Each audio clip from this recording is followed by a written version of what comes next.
Hello, everybody. Welcome back to another episode of 5 Minute Gaming News, the show that may or may not be 5 minutes. Today in the news, yesterday I was just having a conversation about this. Xbox. If you're like, where's the Xbox VR? What's happening with the Xbox VR? Well, there isn't going to be one. The information on this comes from a recent interview with The Hollywood Reporter, where Xbox Game Studios head Matt Booty shared his hesitation towards VR and AR. I think for us, it's just a bit of wait until there's an audience there, he said. We're very fortunate that we've got these big IPs that have turned into ongoing franchises with big communities. We have 10 games that have achieved over 10 million players life to date, which is pretty big accomplishment. But that's the kind of scale that we need to see success for the game, and it's not quite there yet with AR VR. And first off, if Xbox's barometer for stepping into the world of VR is 1 million people, they're never gonna do it. Because while AR and VR are doing well with Meta and with PSVR 2 and now probably the Apple thing, it's not ever going to be more than a niche market item at the moment. You know what I mean? Like putting a thing on your head, it's only so many people are willing to do that. When it gets to this sort of level, we'll see a lot more adoption of it. But the thing that's interesting about all this, and what I was talking about yesterday with a friend, do you remember?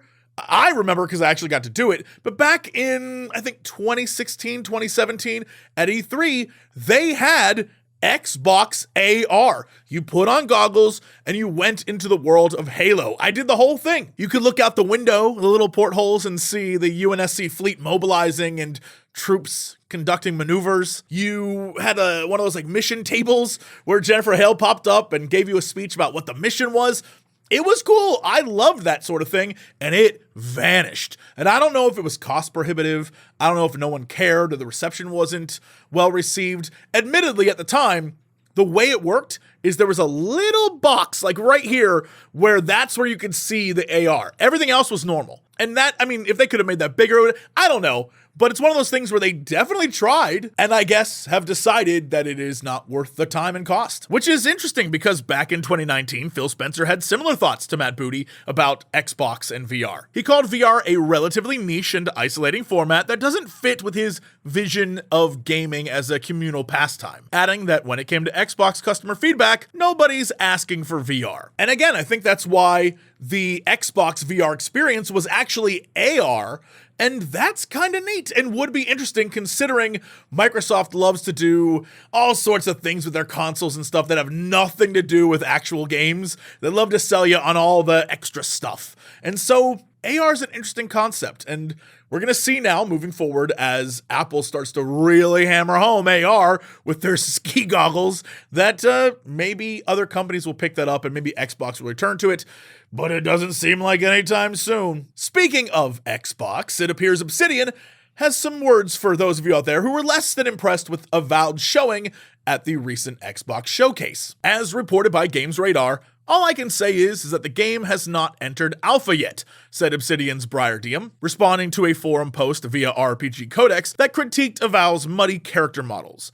Art will get refined in various ways, lighting will change, though designs will not change, of course. They are what they are. And yeah, if the game isn't out of alpha yet, we can definitely expect a lot of changes here and there, especially before its 2024 release. Games change all the time. You always see those clips where someone shows you the before and after of like 2 years apart of a game, and they're like, it looks different. Starfield is the latest example of that, where people are showing different screenshots from the very first time we saw it to now, and how even the world itself looks different. And truth be told, if you're playing an Obsidian game, I'm assuming you're there for the gameplay or the narrative design or the writing. You're not really there for super high definition, hyper realistic character models and environments. Like when I'm playing an Obsidian game, I'm talking to a group of Elvis impersonators with a robot dog. Or I'm on a fetch quest for the local space vicar and he loses his mind when he can't read what I brought him. Like that kind of stuff. It's a ways away. It's 2024. I imagine things will change. So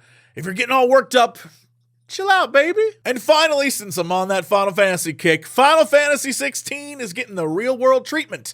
The real world royal treatment. Yes, it appears thanks to a marketing stunt, and I do love a good marketing stunt, Clive's sword from Final Fantasy XVI has not only been forged in real life, but will now be put on display in the Tower of London. According to a Square Enix press release, throughout this period, visitors to the Tower of London will be able to view the sword up close for themselves as part of their general admission, marking the first time a sword created for a video game has ever been housed in the royal armories alongside armor once owned by kings. And first thing, seeing beefeaters holding a fantasy sword from Final Fantasy at the Tower of London is not something I had on my 2023 bingo card, but I'm here for it. More importantly, because in the beginning of July, I'm gonna be in London, and I'm thinking, do I go there?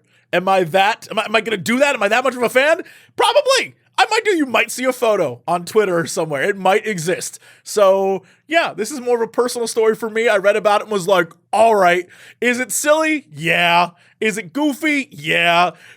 Do I care? Not really. I'm excited. I love this kind of stupid stuff. I'm here for it. More of this, please. It reminds me of when they had the Overwatch figures all around the world, or like stuff like that is so neat. I like when they go crazy like this and they're just like, we got money to spend.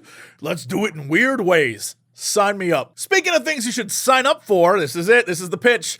Patreon.com/Jesse Cox. There's so many amazing people there. We do a lot of goofy stuff over there. We have all sorts of different videos we post.